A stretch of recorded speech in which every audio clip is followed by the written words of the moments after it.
pastinya cuma di acara Ngopi Ramadan, ngobrol bareng Ismail. Alhamdulillah sekarang kita sudah kedatangan narasumbernya yakni Pak Haji Zainal Arifin. Assalamualaikum Bapak. Assalamualaikum Bapak. Waalaikumsalam warahmatullahi wabarakatuh. Bagaimana? Baik-baik Dian? Alhamdulillah. Alvin sehat? Alhamdulillah. Harus baik-baik saja. Alvin. Ya.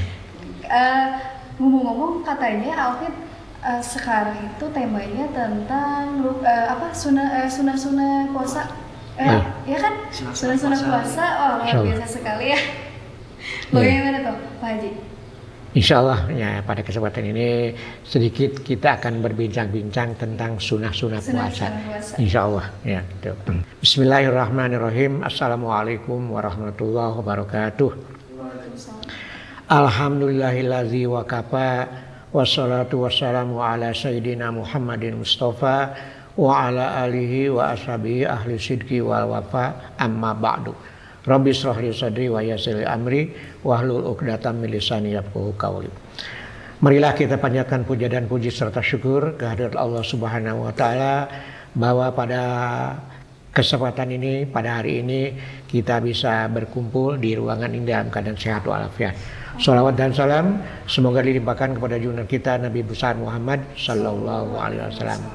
Alvin, kalau tidak salah hari ini hari yang ke-6 ya bulan puasa. Insya Allah 24 hari lagi kita lebaran. Ya, biasanya ini yang dinanti-nantikan oleh anak-anak ya hari lebaran itu. Baik, untuk mempersingkat waktu pada kesempatan ini ya kita akan berbincang-bincang tentang sunah-sunah puasa. Seperti yang telah saya sampaikan di awal-awal ya, hari pertama bahwa bulan Ramadan ini bulan barokah.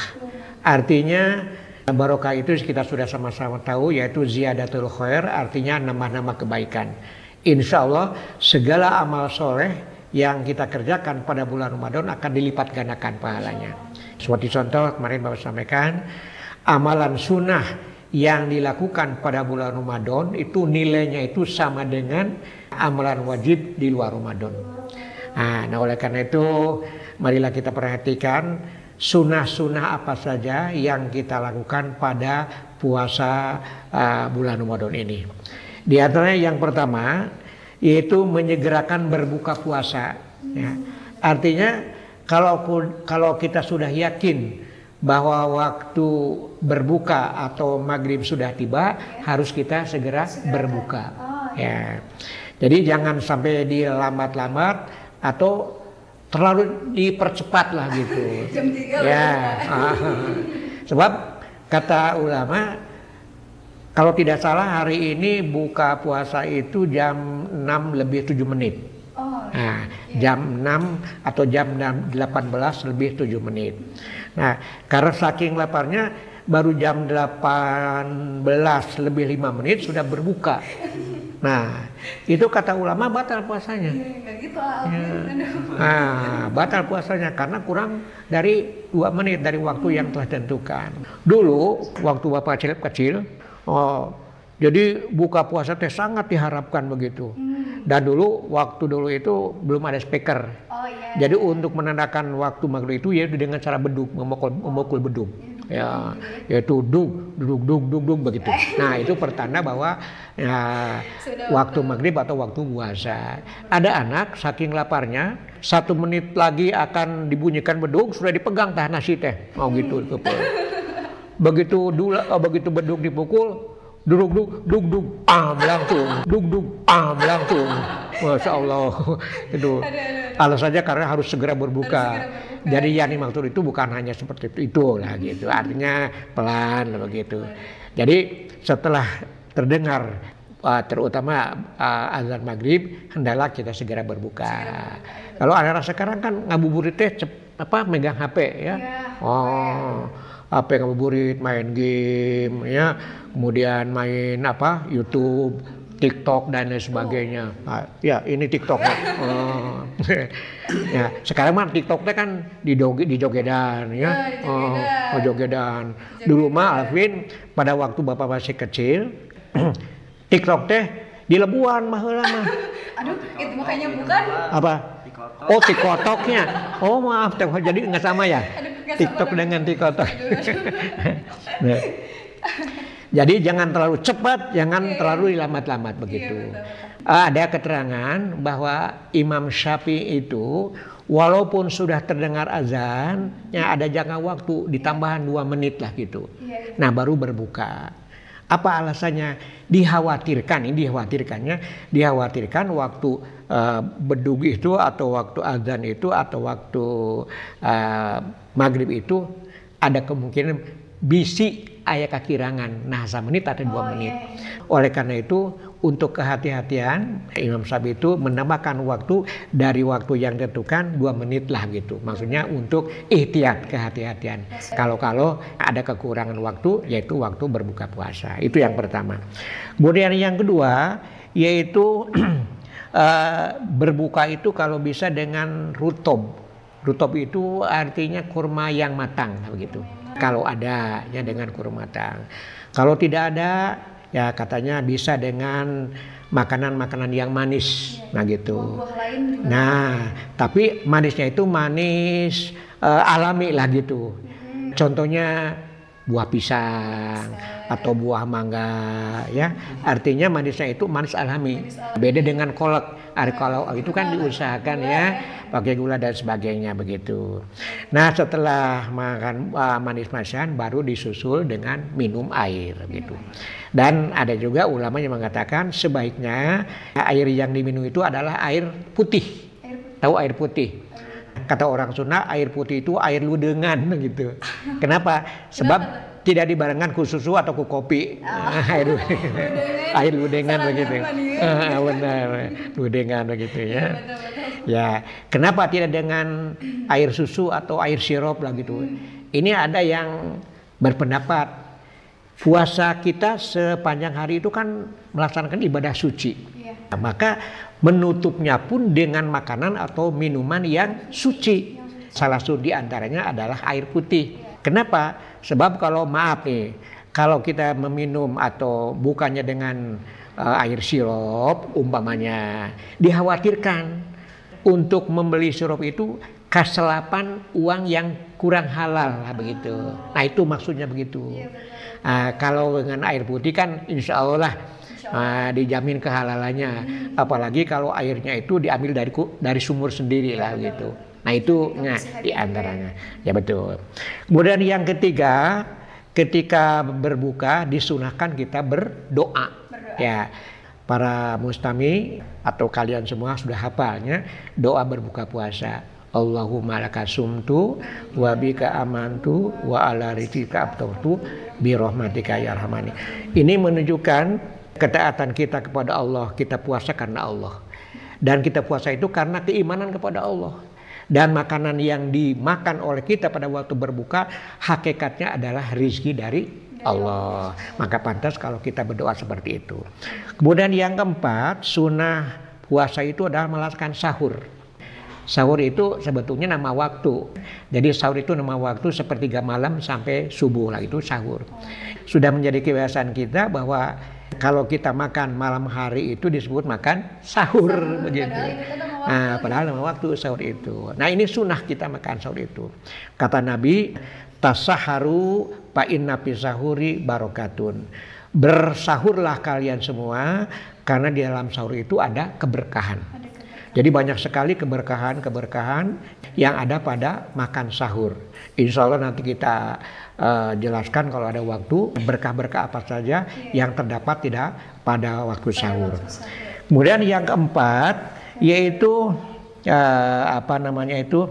kalau ada orang yang junub itu apa? Junub itu orang yang punya hadas besar. Nah, kalau pada malam hari kita punya hadas besar, sebaiknya sunnah mandi wajibnya itu sebelum waktu subuh.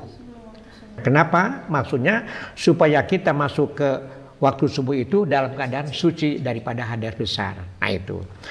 Kemudian berikutnya yang keenam yaitu memperbanyak sodakoh. Sodakoh itu artinya memberikan sebagian harta kepada orang lain atau kepada pihak lain yang membutuhkan. Seorang sahabat bertanya kepada Rasulullah, ya Rasul, sodakoh apa sodakoh yang lebih utama Apa sodakoh yang lebih utama? Bukan sodakoh apa? Apa sodakoh yang lebih utama? Dijawab oleh Rasul, Abdolus sodakoh, yaitu sodakotun pi Ramadan. Seutama-utama sodakoh adalah sodakoh pada bulan Ramadan. Nah, oleh karena itu marilah kita manfaatkan bulan puasa Ramadan ini untuk kita banyak sodakoh, ya. Nah, itu karena insya Allah pahalanya akan dilipat gandakan. Kemudian yang ketujuh yaitu memberi makan untuk orang yang berbuka puasa.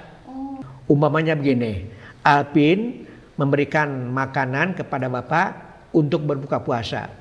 Insya Allah Alpin akan mendapat pahala sebagaimana Bapak puasa.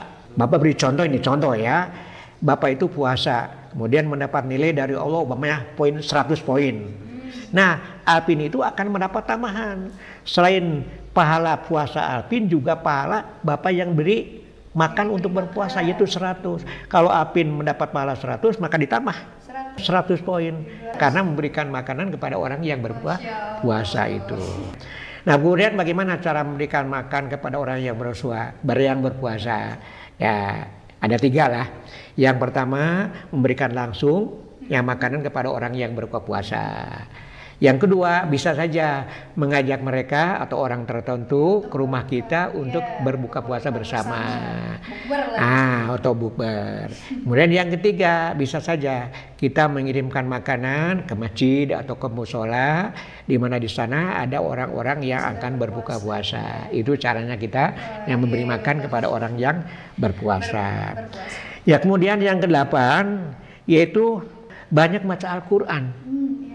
Ya, kata Nabi, sebaik-baik ibadah umatku adalah mereka yang membaca Al-Quran. Nah, oleh karena itu, marilah bulan Ramadan ini kita usahakan untuk memperbanyak bacaan Al-Quran. Insya Allah, satu huruf dari huruf Al-Quran yang dibaca itu akan mendapat satu kebaikan, akan mendapat satu pahala. Bayangkan kalau kita membaca lafaz basmalah, Bismillahirrahmanirrahim, itu hurufnya ada 18. Insya Allah akan mendapat 18 kebaikan. Apalagi kalau ditambah dengan ayat-ayat yang lain yang lebih banyak. Oleh karena itu, marilah isi bulan Ramadan ini dengan banyak baca Al-Quran. Nah, kemudian berikutnya diusahakan kita mengikuti sholat taraweh kalau bisa dari malam pertama sampai malam akhir. Kenapa?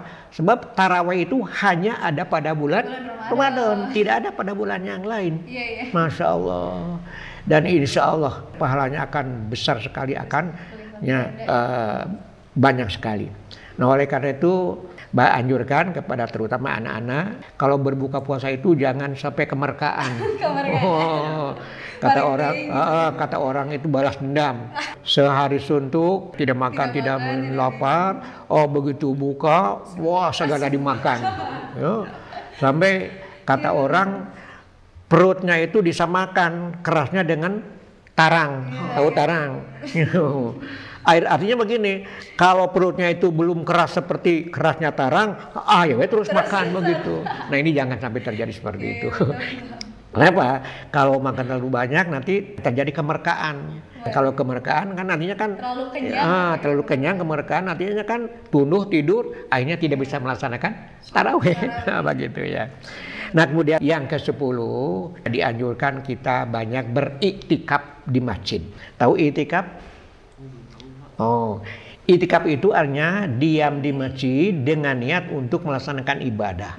Nah, ibadah apa saja? Begitu kita masuk ke masjid, tentu saja dalam keadaan punya berwudu, bersuci. Yang pertama kita masuk melaksanakan sholat tahiyatul masjid, ya 2 rakaat.